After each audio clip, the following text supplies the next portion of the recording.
Good evening, everybody. We're so glad that you're here. Welcome. Again, Vivian Newhart here, and tonight Matt Crouch. We're at Matt's home, and we're going to learn how to do crock-pot cooking. And he's been kind enough to open his home. But before we start, I just wanted to ask the audience if anybody did any of the recipes that we had before. I've made the oatmeal peanut butter protein ball. I make them into a ball. Instead of in a pan, I just put them in a ball. Awesome. So who enjoyed those? The kids, I had 7 kids that were at competition for 4-H in Rogers, Arkansas, and they had to have healthy snacks, so I was like, that's perfect. Had them in the cooler in a Tupperware and made them into little balls, and the kids devoured them the first day. Awesome. They were gone the first day. Awesome. We had 2 more days to go, but no protein bowl. Wow, that's cool. Yes. Well, Matt, what are you going to share with us tonight? So tonight, one of my favorite recipes, and it's a vegan lasagna, and it's a crock-pot vegan lasagna. So if you prep it ahead of time, you can put it in the morning and put your crock pot on low, and then it's ready for you to go in the evening. Okay, well, let's see how you do this. All right, so the first step, and you can use, a lot of times I do my own sauce. I just been out of town lately, so I haven't been able to make any of my own sauce. You need this one? Yeah, we'll need both of those. First thing I like to do is actually, you can do 2 things. One, you can use olive oil spray to spray around your thing so it doesn't stick as less. I'm not going to do that tonight. But what I'll do is I'll just layer a little bit of sauce on the bottom. Actually, get a spatula. So that way the noodles that we're going to put the first layer on the bottom won't stick to the bottom, and it'll make it a lot less stick for you. So then the one that I prepared ahead of time actually has gluten-free lasagna noodles, or you can, this is a regular wheat lasagna, but I just buy a package, and if you want to go gluten-free and that, you can do that, so that way if people have gluten intolerance, you can have lasagna that way. So all I'm going to do is layer the bottom, and you don't have to preheat these or soak these or boil these. The crock pot and all the food and all the sauce will actually cook the noodles for you. Awesome. So I just kind of break it, and depending on the size of your crock pot, just layer the bottom right here. What does it look like inside when you're layering? Sure. So, is that a good shot?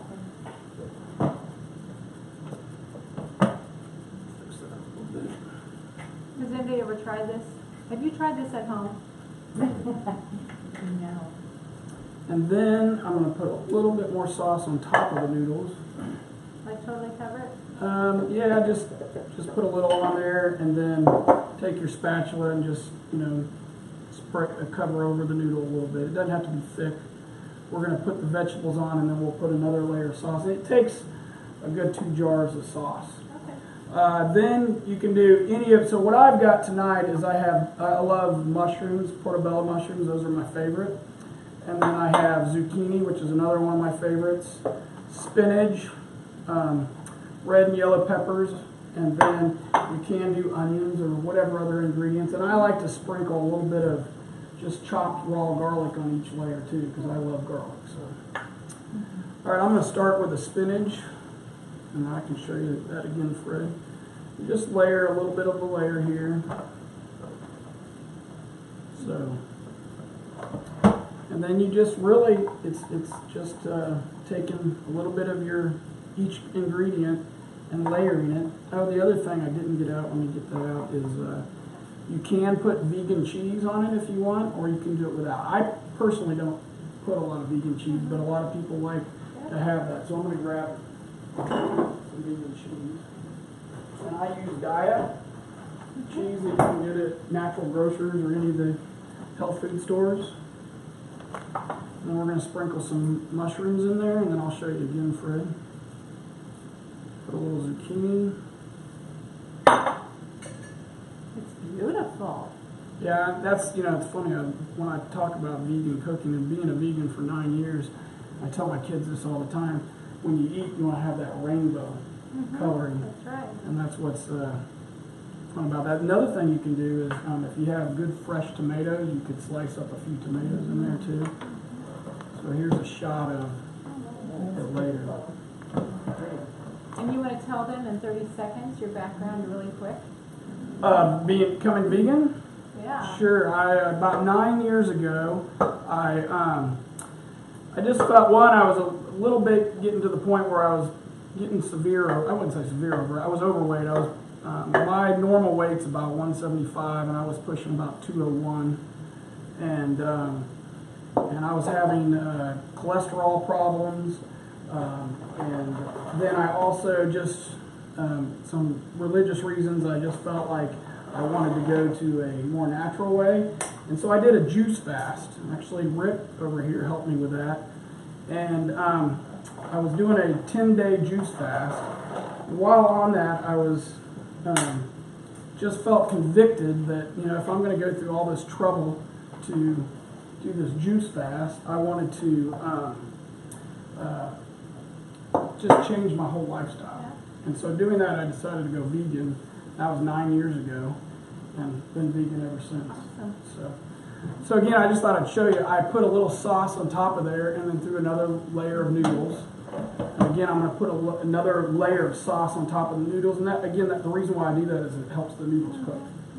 So. And what kind of family upbringing did you get? What did your father do? So my father had a company called Crouch Meat Company, famous for ground beef. And so his company served Wendy's in about 18 states. So I was raised a meat packer's son, raised on meat and potatoes. That's pretty much all we ate all my life. So I know how to grill steaks and chicken and barbecue and all that. But I've been, like I said, I like being vegan. It's challenging at times, but most restaurants nowadays offer tons of vegan options. You go to like the Bristol downtown even, they bring you a vegan menu. Yeah. So That's in right. Seasons 52, some of the nice restaurants will have a separate menu for being vegan. Yeah. So I got that layer, and I'm just going to start another layer of spinach and peppers and mushrooms and zucchini again. Do you think you could do this at home? Looks pretty good. Marilyn, would you do this at home? I might do it for church. I mean, it's a big recipe, there's only been two of us. Right. Well, you can. Again, this is the big one. I do. That's one of my dishes I'll bring to potluck. Yeah, I was just thinking But you that. can do a smaller crock pot and just Just like don't put smaller. as much of the material ingredient. But like I was telling Fred before we got here, we have one that you'll be able to try. I cooked today, and then this will be my lunch for next week. So, and it freezes really well. There you go. So I'll put it in some containers I get from Costco, and I freeze it and just pull it out, and then I've got lunch for the next week. Cut it up and then put it individually. Yeah, and I can show you the containers I use. I guess Fred, I should show you again. I've layered it with mushrooms, pepper, zucchini, and spinach again. How many layers do you have in there right now? I just go with 2 layers. You could go more, because actually when it cooks, it'll cook down. But when it's on there, you start getting to the very top. So you can do 1 more layer if you want, but I'm only going to do these layers here. And it still makes a pretty good size. Will that stay together, or like when It's a little more soupy than a traditional lasagna because your ricotta cheese and cheeses in a traditional lasagna hold it together more firm. So it is a little more soupy. So you want probably more of a bowl when you serve it. You can serve it on a plate, but we'll cut this one up here in just a second. See, I think it's pretty good, but yeah, it's a little more soupy. Now, do you have garlic in the one you cooked today? Don't know, I think so. My wife did that one, so I told her everything to put in it, and Yeah. I think she did. Surprise. So I'm going to put a little bit of cheese, well, we'll put it on top. So So we'll put the last layer of noodles on top. Usually, I just have to break them a little bit on the side. So how long do you cook this? So you can cook it on high for 2 hours, or you can cook it on low for 4 hours. Okay. And you know, you can go longer, but I think she's got that one over there on warm. It starts to get a little more done than you want if you can do it for 2 hours. I like the on low for 4 hours better, but you know, if you're in a hurry and you want to get it done in 2 hours, it's a good. So then we're just going to put the last layer of sauce, and then we'll throw a little bit of vegan cheese on top.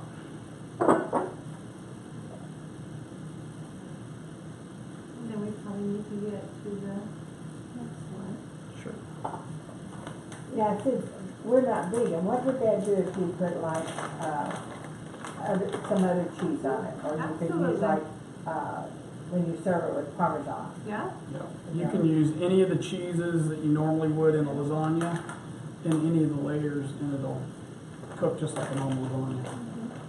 Matter of fact, I think the original recipe was a traditional lasagna, and then somebody modified it for vegan lasagna. I'm going to set this on the edge over here. Go ahead, put it in. And then, are you wanting to do your one next? Or you want? I got a question. Sure. You think of lasagna as being Italian, does that lose It's got garlic in it. It's got the Italian sauce, pasta sauce. But yeah, Do you have a favorite sauce that you use in there? yeah, Classico's okay. Traditionally when I buy, I don't like sugar in my sauce. I don't like a sweet sauce, and so I try to look for anything either really low in sugar or no sugar. And I can't remember the one that I bought recently that I found at Natural Grocers. Again, the problem is sometimes it's a higher price when you get more natural. I love to make my own. That's my favorite thing to do. He is a good cook.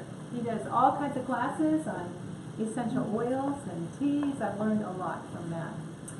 Well, I'm not going to actually demonstrate this for time's sake, but I brought you all recipes. This is Armenian lentil soup. How many of you have used lentils before? Okay, I'm telling you, you've got to get lentils in your diet. Lentils are so incredibly nutritious. And here are, you can pass those around. Those are two, there's three that I know of. There's green, brown, and red. The red lentils cook up really fast. And I brought a recipe here too for the Syrian red lentil soup.